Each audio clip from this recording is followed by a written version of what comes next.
Stress അല്ലെങ്കിൽ മാനസിക പിരിമുറുക്കം എന്നുള്ളത് നമുക്കറിയാം. എന്തെങ്കിലും ബുദ്ധിമുട്ട് പ്രയാസങ്ങളൊക്കെ വരുമ്പോൾ അല്ലെങ്കിൽ എക്സാം ഒക്കെ വരുമ്പോൾ നമ്മുടെ ബോഡിയും മനസ്സും ശരീരമൊക്കെ കൂടി നോർമലി റിയാക്ട് ചെയ്യുന്ന ഒരു പ്രോസസ്സാണ് സ്ട്രെസ് എന്നുള്ളത്.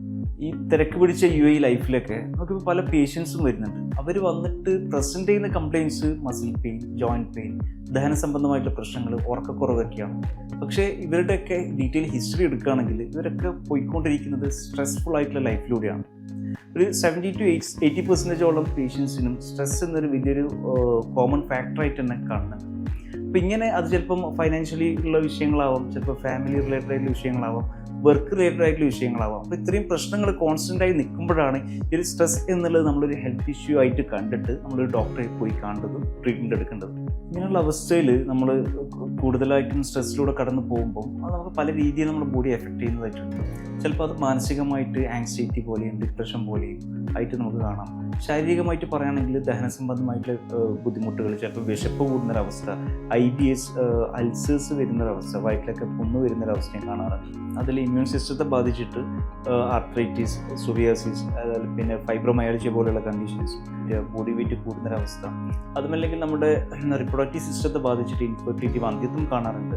അതുപോലെ നമ്മുടെ ഹാർട്ടിനെ അത് ബാധിക്കുന്നതായിട്ടും ഹാർട്ട് റേറ്റ് കൂടുന്നതായിട്ടും BP കൂടുന്നതായിട്ടും കാണാറുണ്ട്. അതുപോലെ തന്നെ ചില ആൾക്കാർ ഈ ഒരു സ്ട്രെസ്സ് കാരണം അതിൽ നിന്നും ഒരു റിലീഫ് കിട്ടാൻ വേണ്ടിയിട്ട് സ്മോക്കിംഗ്, ആൽക്കഹോൾ പോലെ അഡിക്ഷനിലേക്ക് പോകുന്നതായിട്ടും കാണാറുണ്ട്. സ്ട്രെസ് മാനേജ്മെൻറ്റ് എന്ന് പറയുമ്പോൾ നമുക്കറിയാം ഫസ്റ്റ് ലൈൻ ഓഫ് ട്രീറ്റ്മെൻറ്റ് എന്നുള്ളത് സ്ട്രെസ് ഉണ്ടാക്കുന്ന ഫാക്ടേഴ്സ് എന്താണോ അതിൽ നിന്ന് മാറി നിൽക്കാൻ വേണ്ടി ശ്രദ്ധിക്കുക.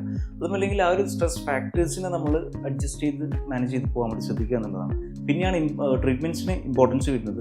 അതിൽ നസ്യം, ശിരോധാര, തലപൊതിച്ചിൽ പോലെയുള്ള ട്രീറ്റ്മെൻറ്റ്സ് വഴി നമുക്ക് ന്യൂറോ കെമിക്കൽസ് ആയിട്ടുള്ള സെറട്ടോണിൻ പോലെയുള്ള റിലീസ് എൻഹാൻസ് ചെയ്യാൻ വേണ്ടിയിട്ടും അതുവഴി മൂഡ് ക്രിയേറ്റ് ചെയ്യാൻ വേണ്ടിയിട്ട്, നല്ല സ്ലീപ്പ് പ്രൊമോട്ട് ചെയ്യാൻ വേണ്ടിയിട്ടും, നല്ല റിലാക്സേഷൻ ബോഡിക്ക് കൊടുക്കാൻ വേണ്ടിയിട്ട് സഹായിക്കും. ഇതിൻ്റെ കൂടെ യോഗ, പ്രാണായാമം, മേധ്യ രസായനം കൂടി ആഡ് ചെയ്യുകയാണെങ്കിൽ നമുക്ക് ഓവറോൾ ഫിസിക്കൽ ആൻഡ് മെൻ്റൽ ഹെൽത്തിന് നമുക്കത് ഇമ്പ്രൂവ് ചെയ്യിക്കാൻ വേണ്ടിയിട്ടും അതുവഴി ഇങ്ങനെയുള്ള സ്ട്രെസ് ഫാക്ടേഴ്സിനെ നമുക്ക് നല്ല രീതിയിൽ കോപ്പപ്പ് ചെയ്ത് മുന്നോട്ട് പോകാൻ വേണ്ടിയിട്ടും ഹെൽപ്ഫുൾ ആകും. അതുപോലെ തന്നെ ഫിസിക്കൽ ആക്ടിവിറ്റി, ഒരു 20 മിനിറ്റ് വരെയുള്ള വ്യായാമം എന്നുള്ളത് നമ്മുടെ മൂഡ് ബൂസ്റ്റ് ചെയ്യാൻ വേണ്ടിയിട്ടും ഓരോ ദിവസവും നമ്മൾ പിന്നെ അച്ചീവ് ചെയ്തിട്ടുള്ള കാര്യത്തെപ്പറ്റി അന്നത്തെ ദിവസത്തിൻ്റെ എൻഡ് നമ്മൾ ആലോചിക്കുക, അല്ലാതെ മറിച്ച് ചെയ്യാൻ പറ്റാത്ത കാര്യങ്ങളെപ്പറ്റി അധികം ആലോചിക്കാതിരിക്കുക എന്നുള്ളതാണ്.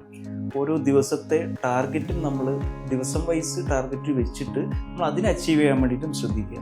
പിന്നെ നിങ്ങൾക്ക് എവിടെയാണോ നിങ്ങൾക്ക് സപ്പോർട്ട് വേണ്ടതായിട്ട്, അല്ലെങ്കിൽ നിങ്ങൾക്കൊരു വെറീസ് കൂടുന്നത്, ആ ഒരു കാര്യത്തെപ്പറ്റി ഡിസ്കസ് ചെയ്യാൻ വേണ്ടിയിട്ട് ഒരു ഫാമിലി മെമ്പേഴ്സിനെയോ അല്ലെങ്കിൽ ഒരു ഹെൽത്ത് കെയർ പ്രൊവൈഡറിനെയോ നമ്മളെപ്പോഴും കൂടെ നിർത്തുക എന്നുള്ളതാണ്. അപ്പം ഈ ഒരു രീതിയിലൊക്കെ നമ്മൾ നോക്കുകയാണെങ്കിൽ നമുക്ക് നല്ല രീതിയിൽ തന്നെ ഈ ഒരു സ്ട്രെസ് എന്ന് പറയുന്നൊരവസ്ഥ നമുക്ക് മാനേജ് ചെയ്ത് മുന്നോട്ട് പോകാൻ പറ്റും.